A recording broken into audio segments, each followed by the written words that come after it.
morning friends. போன class வந்து syllabus what R the syllabus in the UPSC preliminary வந்து எடுத்தோம். மோட்டிவேஷன் கிளாஸும் கொஞ்சம் எடுத்தோம். Next what R the books to refer UPSC preliminary exam அப்படின்றத book what R the book லிஸ்ட்ன்றது book list வந்து இப்போ சொல்கிறாங்க என்னென்னு.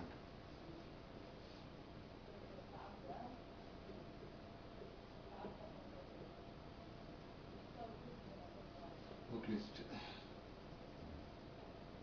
current events,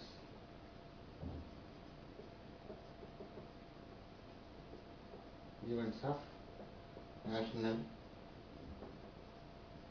and international.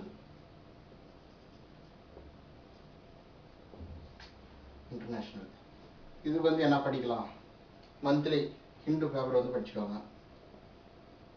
Hindu newspaper, next வந்து மேகசின், அதாவது monthly magazine,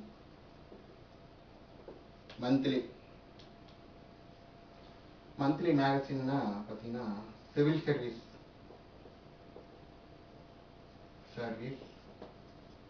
chronicle, wizard. Next most of தி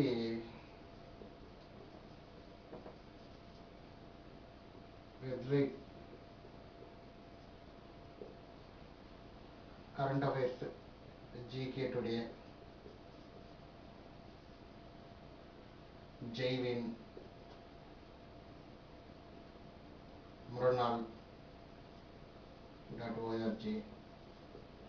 இதெல்லாம் websites. இதெல்லாம் GK Todayன்றது ஒரு வெப்சைட், ஜெய்வின்றது ஒரு வெப்சைட், Murnal.org ஒரு வெப்சைட். இதெல்லாம் போனீங்கன்னா மந்த்லி மேகசின். கரண்ட் அஃபேர்ஸ் வந்து ரெகுலராக மாதம் வந்து இதில் வரும். அதில் வந்து நீங்கள் படிச்சுக்கலாம். இதை அப்படியே நோட் பண்ணிக்கோங்க. First current events of national international இருக்கு.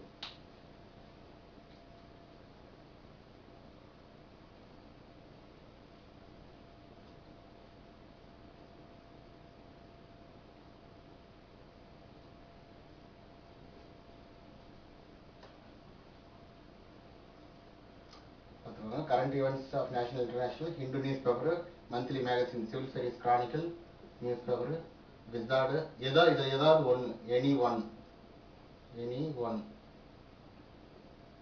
wizard இல்லை GK Today website, Jaivin, Murnal.org. இந்த மாதிரி வெப்சைட்ல வந்து நீங்க பார்த்துக்கலாம். ஏதாவது ஒன்று மட்டும், any one அவ்வளோதான். நோட் பண்ணிட்டீங்களா?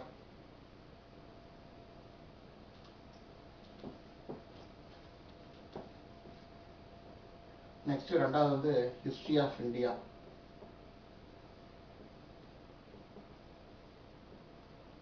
And Indian national moment.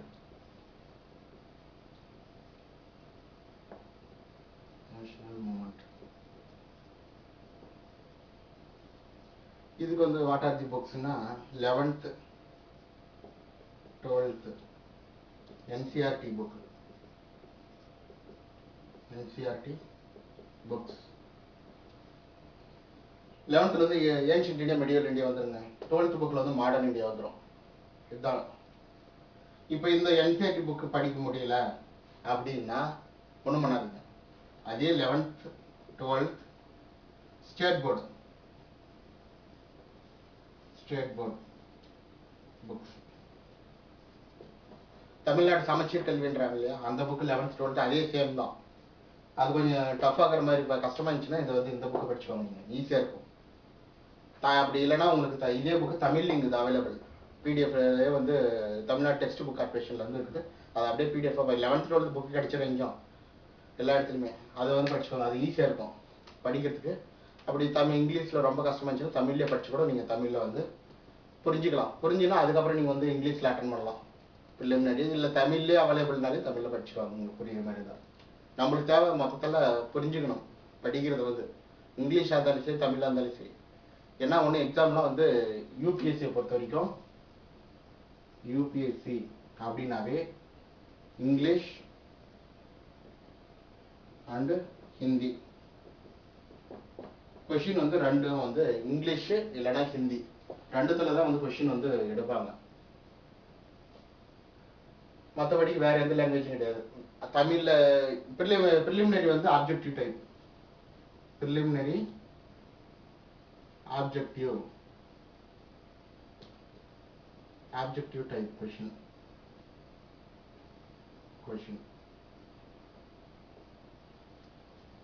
இப்போ இது ஹிஸ்ட்ரி அப்படியே நோட் பண்ணிக்கோங்க. History of India, Indian national movement, 11th 12th history book, இல்லை 11th 12th state board book எழுதிட்டீங்களா? அழைச்சிடலாங்க.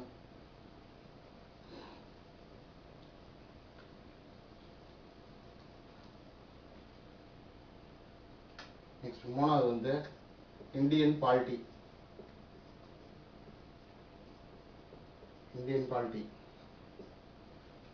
இதுக்கு வந்து லக்ஷ்மிகாந்த் ஒரு புக்குங்க. Laxmikanth or D D Basu. Fourth geography, Indian geography.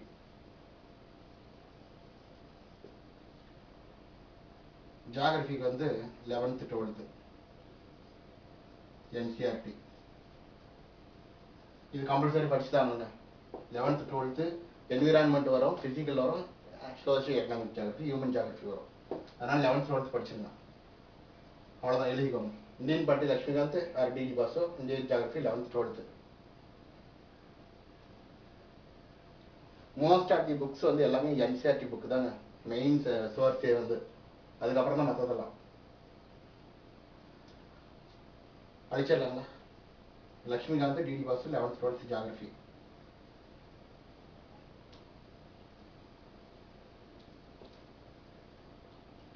Next வந்து இந்தியன் எக்கானமி.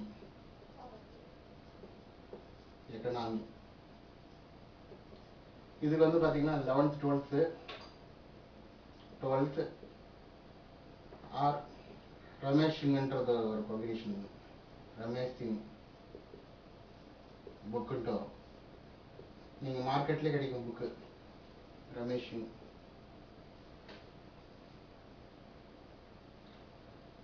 நெக்ஸ்ட் ஜென்ரல் சயின்ஸ்க்கு வந்து general science 6th to 12th NCERT.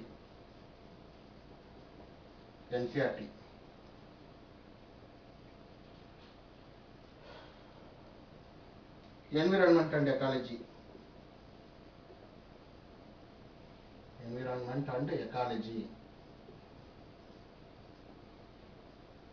Tata மெக்ராஹில்ங்க.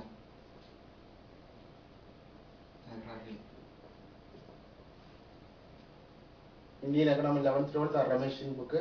General science 6th to 12th environment and ecology Tata மெக்ராஹில்ங்க book.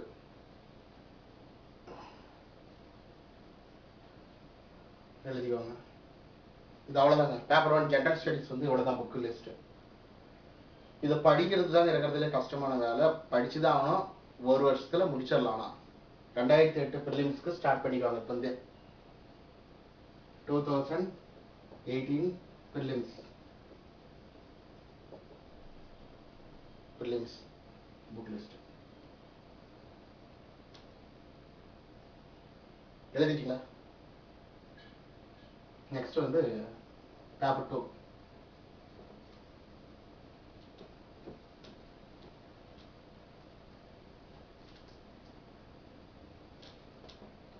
Paper 2 CSAT.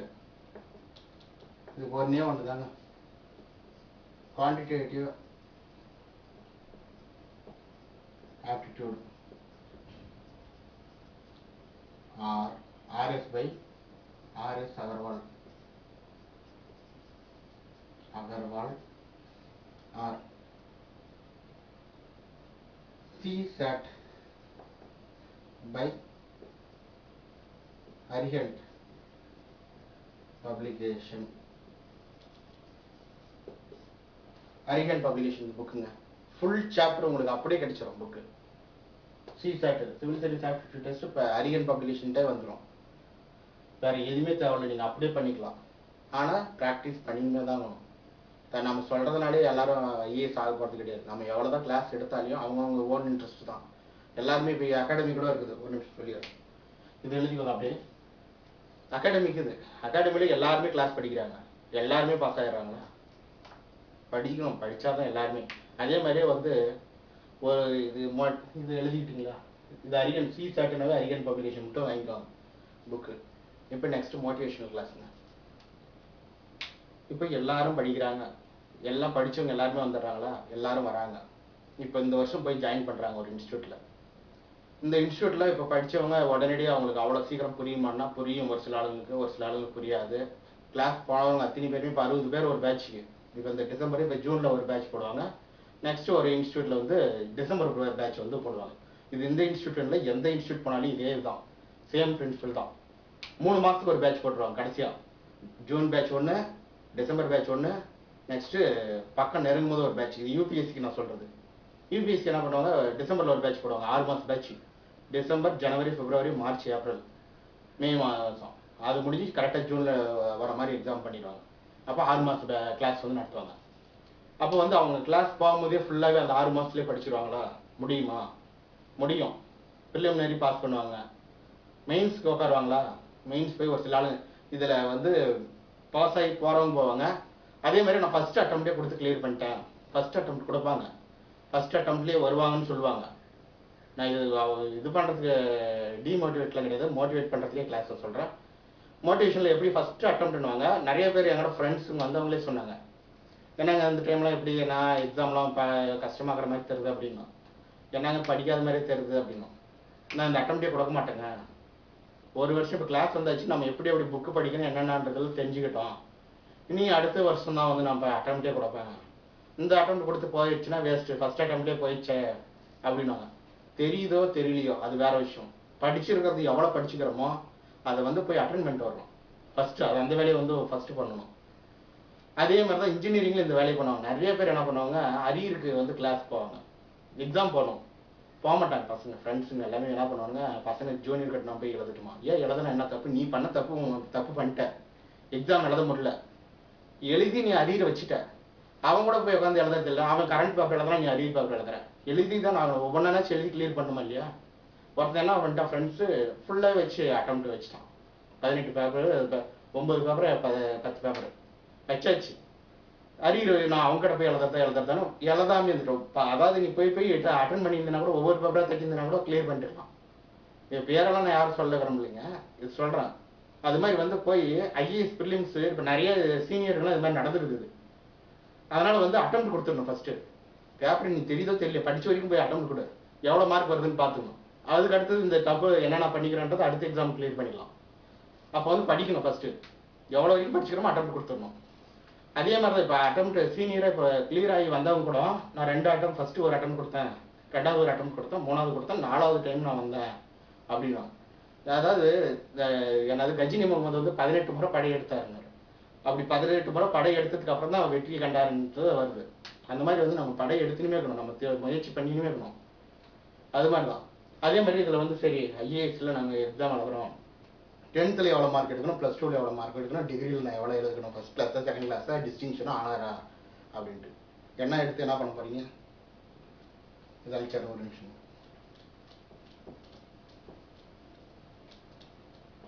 10th 12th degree, PG degree, இதெல்லாம் எதுவும் டிமோட்டிவேஷன்லாம் கிடையாது, மோட்டிவேஷனுக்கு அப்புறம். 10th mark 500க்கு 495, 12th 1200க்கு 1110, 500. டிகிரி ஃபர்ஸ்ட் கிளாஸ் 95 ஆர் 80, பிஜியும் 75. இப்போ இந்த மார்க்கை வச்சு யூபிஎஸ்சி என்ன பண்ண போறாங்க? இதுவும் வேஸ்ட், இதுவும் வேஸ்ட், இதுவும் வேஸ்ட், இதுவும் வேஸ்ட். அவங்க கேட்கறதே ப்ரிலிம்ஸ், மெயின்ஸ், இன்டர்வியூ. ப்ரிலிம்ஸ் வந்து இது உள்ளார் நுழையத்துக்கோசம் தான் ப்ரிலிம்ஸ், மெயின்ஸ்குள்ளார் நுழையத்துக்கோசம் தான் ப்ரிலிம்ஸ் எக்ஸாமே வைக்கிறது. மெயின்ஸும் இன்டர்வியூ தான் நம்மளுடைய ஆளை வந்து ஐஏஎஸ் ஆக்கலாமா வேணாமா அப்படின்றது இதுதான் முடிவு பண்ணும். இந்த 2 மார்க் தான். மற்றது இதையும் கிடையாது, இதுவும் கிடையாது, இதுவும் கிடையாது, இதுவும் கிடையாது. சரி இதெல்லாம் இல்லை, அப்போ இது எதுக்கு நம்ம படிக்கிறது? படிச்சு தான் ஆகணும். நம்மளுக்கு ஒரு குவாலிஃபிகேஷன். இப்போ எல்கேஜியில் ஏன்னு ஒரு வார்த்தை படிக்கிறோம். ஏபிசி 26 எழுத்து. 26 எழுத்து தெரிஞ்சவங்க இங்கிலீஷ் நம்மளால படிக்க முடியும். அந்த மாதிரி தான் இது. நம்மளுக்கு யூபிஎஸ்சின்றது யூன்ற வார்த்தை எங்கே வருது? ஏபிசிடியில் தான் வருது. அப்போ அந்த மாதிரி வந்து இதை படிக்கணும். இதை படிச்சுட்டு நம்மளுக்கு வந்தால் தான். அதே மாதிரி யூபிஎஸ்சியில் டைரெக்டாக ஒரு நிமிஷம்,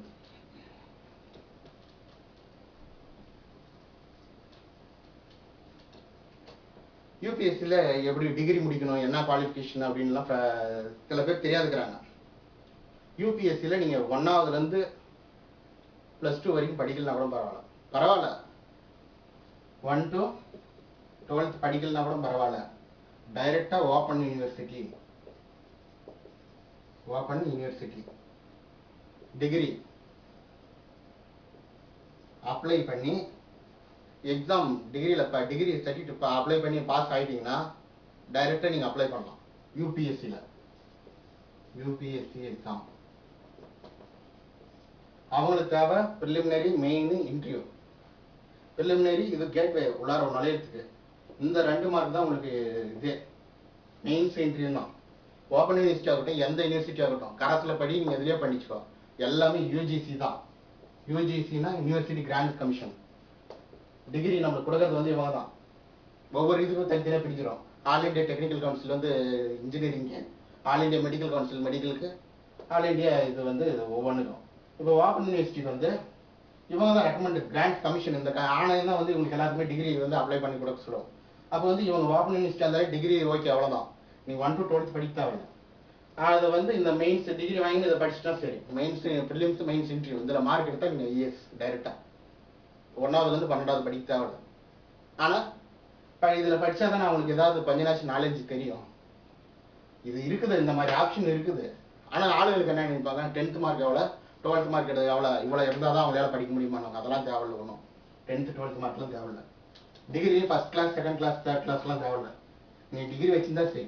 பர்சன்டேஜ் எல்லாம் அதெல்லாம் தேவைப்பட போகிறது கிடையாது.